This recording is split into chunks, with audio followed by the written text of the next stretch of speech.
Good morning guys! So, second day na natin dito ngayon sa Sagada. Sa Lawalet Inn. Ayan. Time check, ano oras na? 3:42. 3:42. And papunta na kami ngayon sa Kiltepan para i-experience ang Sea of Clouds.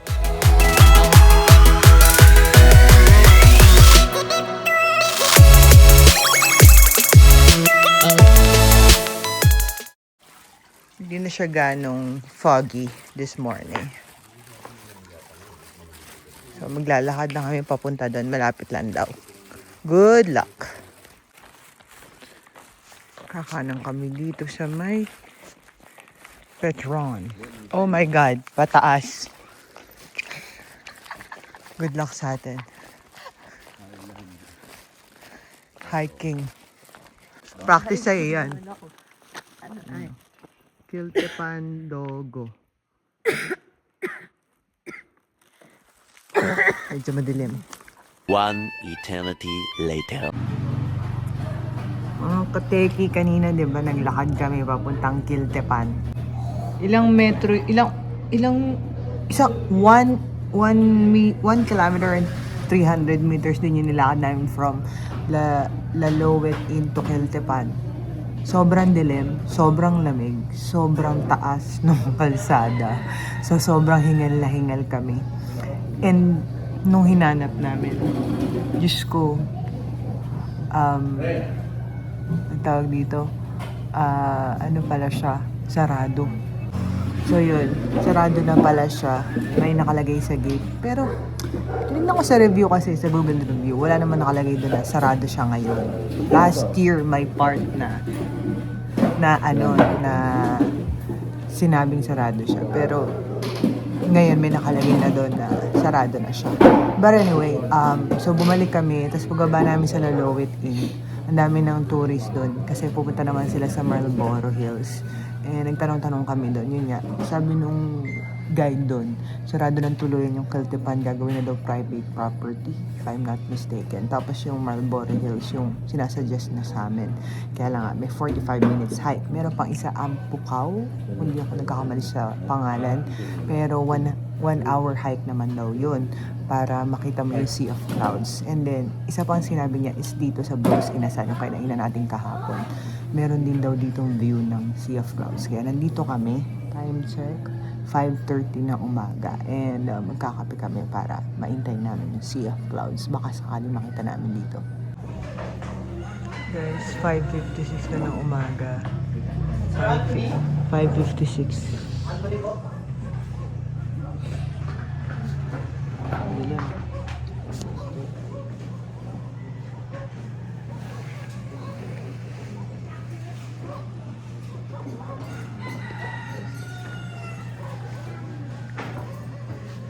Guys, 6:11 na ng umaga.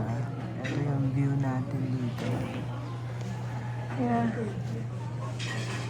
Cloudy. Foggy.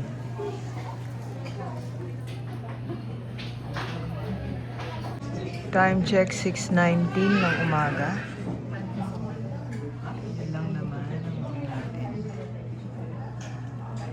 Clouds everywhere. Wala pang bayad.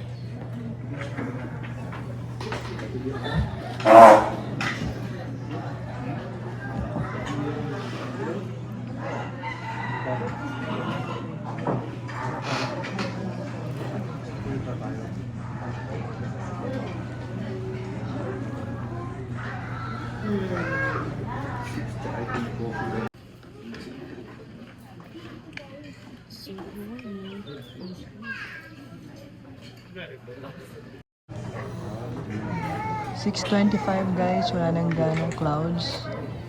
Medyo nag-push back na sila. Medyo light na, hindi na siya kasing kapal nung kanina. Ang ganda.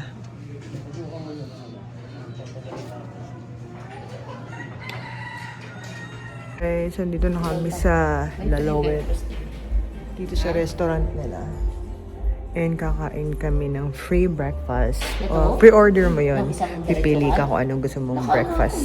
500. Ito, pinili ko guys. Tocino Tapos ay and nagpagas egg ako and na luncheon meat. parang dalawang beses Yan. na kami uli nagpagas. Yan ang in-order namin for the free breakfast na kasama ng accommodation. So of course, may libre itong tsaa or kape.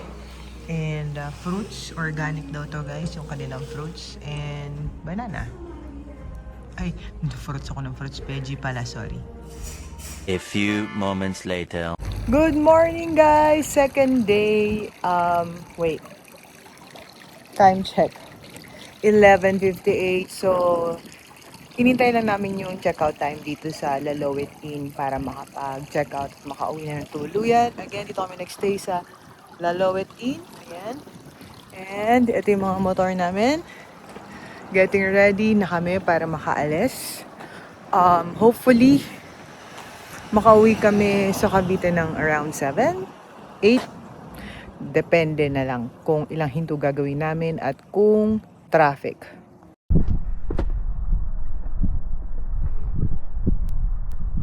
So, pa-ride out na kami guys. Overall, masasabi ko na masarap maging riding destination tong Sagada. So, asa inyo na lang kung plano nyong magtagal. Kasi kami talagang ang gusto ko lang is makapag-ride out ng mahaba. To explore the place, hindi yun ang trip ko eh. I mean, kung maggaganon ka kasi mas maganda kung nakasasakyan ka siguro na 4 wheels para matodo mo yung pag-hike. May mga lugar kasi dito na maganda sanang puntahan pero kailangan talaga mapagod ka. Alam mo yun, katulad ng Sea of Clouds sa Marlboro Hills. Tas yung mga lugar dito, mga walking distance pero tapos marami pong pwedeng puntahan dito like yung Hanging Coffin, tapos maraming camping sites. So depende sa trip nyo kung magre-ride lang kayo like ginawa namin kahapon, dumating, uwi na ngayon, or talagang pampamilyang trip.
Guys, mali na daanan namin. Tingnan nyo. Hindi kami dumaan dito kahapon eh. Kahit yung mga 4 wheels, hirap silang umakyat dito. So, kita nyo yung van, hindi rin sila makaakyat. Kanina pa sila nakaangkugan. Mga tiga rito, kaya yan. Mga kabisado na. Ayan, mahaba na yung pila. So, babalik kami dun sa kalsada na dinaanan namin kahapon. Umatras na. Tinry nung isa. Tinry no isa. Wala, ano, umano siya. Pababa ulit siya. Ayan, try ulit siya. Wow, kuya. Ayan na, kaya mo yan. Go, go, go. Go, go, go, go, go, go, go, go, go, go. Ayan. Okay, yung isa na. Nakakatuwa kasama si Kaba, no? Daig pa yung pagka-nervous ni Kuya Ben eh. Go, go, go, go. Go, go, go, go, go. Ayan na, kaya mo yan. Tuloy mo lang. Oh my God, ayaw. Atras. Shit. Alam mo kung anong problema? Yung truck na yun dapat wala dun eh. Di tinanggal sana nila, nakakaabal eh. Tama, baba ulit yung van. Tapos dapat nagbabaan mo na mga sa kanya para magaan.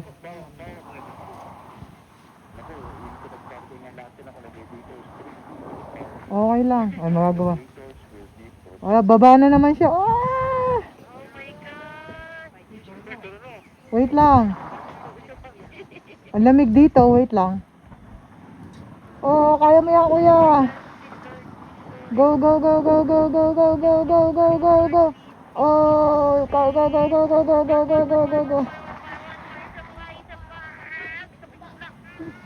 Oh my God, ayaw.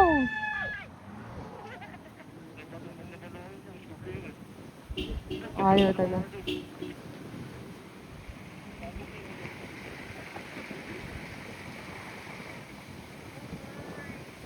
Pangalawa na. Hindi, dapat babaan niya sa kanya para magaan.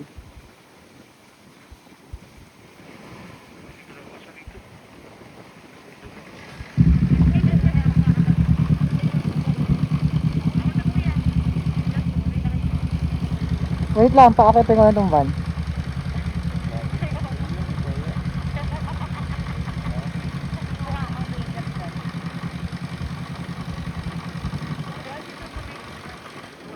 Girl, wala naman siyang choice. Yung kasama niya umalis na.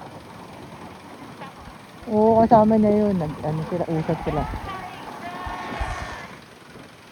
Ayaw talaga shit.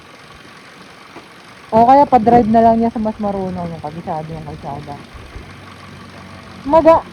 Hindi kasi pag magaan, okay. Pero pag mabigat yan, mahirap yan. Bumabaon sila pag mabigat eh.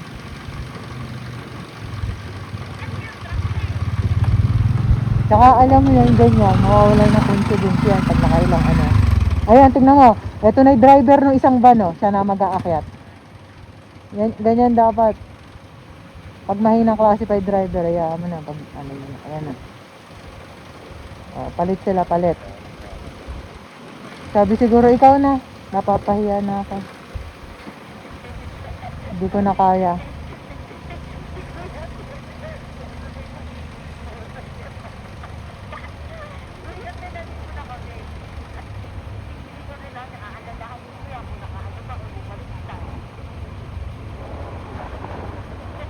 Ito Ivan, paakyat na Ayan na. Oh, ayaw din. Oh, 4 try. Ayaw pa rin. Kung wala yung truck, mas madali.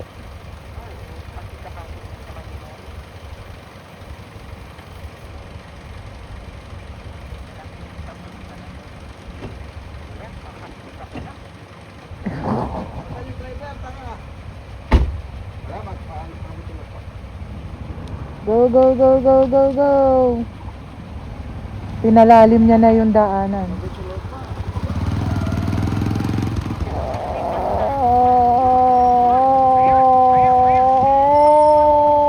Yan.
Baguio. So from Sagada, dito na yung hinto natin, Baguio, para kumain.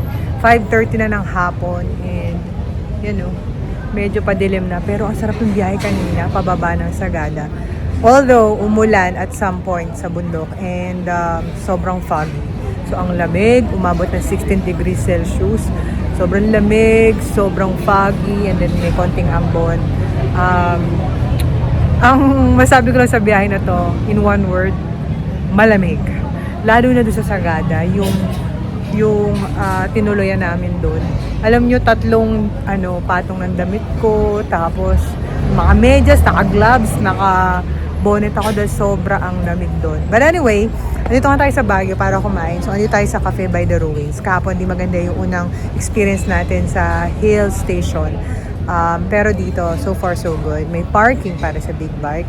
And nakaupo naman kami agad. Although nung una waiting. Pero dati na-experience ko na rin. Waiting talaga dito. Maraming kumakain dito sa Cafe by the Ruins. So, pakita ko sa inyo. Yan. So, nasa labas tayo. Meron sa taas, meron din sa baba. Ito yung kalsada. Ano lang siya dito sa city ng Baguio. So, kaya siguro marami rin kumakain. Ayan. Yung busy yung street. Pero doon, may parking. So, ang ganda lang. Ayun yung pangalan niya. If I'm not mistaken, meron din ito sa Tagaytay. Or Ruins yun. Basta, alam ko meron tong ibang branch eh. So, ayan, pasok tayo. Tapos kung makikita nyo, marami silang pastries. Ito kami nakaupo. Papakita ko sa inyo yung kakainin namin. Rizal's Hot Choco. Ito shrimp. Ito molo, pansit molo. Ito pinakol. Pinikpik. Isda ba yan? Ano yung kaya pinigpig? Kiling Miss Opli na... Pinigpik? Ito pinakol. Binakol. Ito pinakol. Binakol. Ano ba? B. Binakol. Akala ko pinakol kasi ito. Ano ka? Di na lang. Ito molo. Ito shrimp. Ano? Ayun na? Ito order ko guys, bagnet. May kasama na palang soup. Bagnet. Ano to? Kanin. Ano kasi? And sides. Not bad.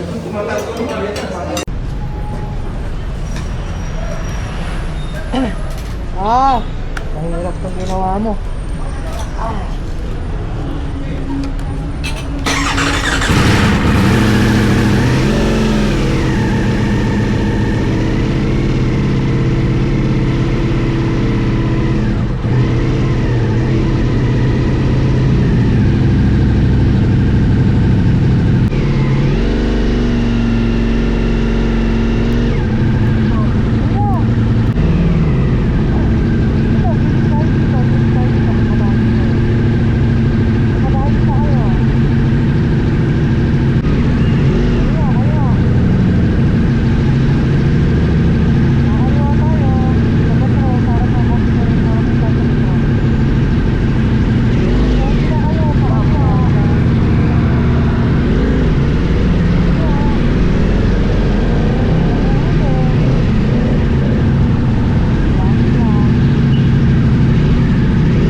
Hi guys! So, eto, sa bahay na tayo. Pasensya na sa itsura.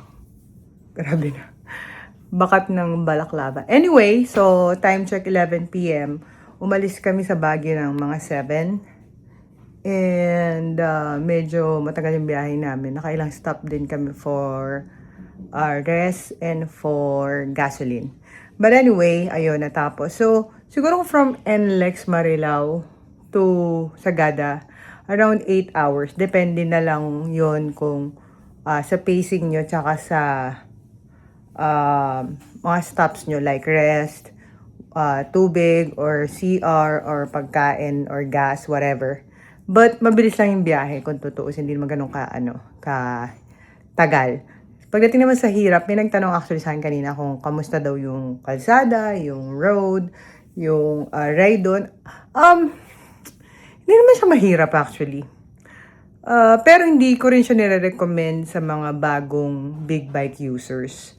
Kasi may mga kalsada na off-road, may mga matarik, may mga pababa, tas may marami, sobrang daming twisties to the point na sumakit talaga yung braso ko.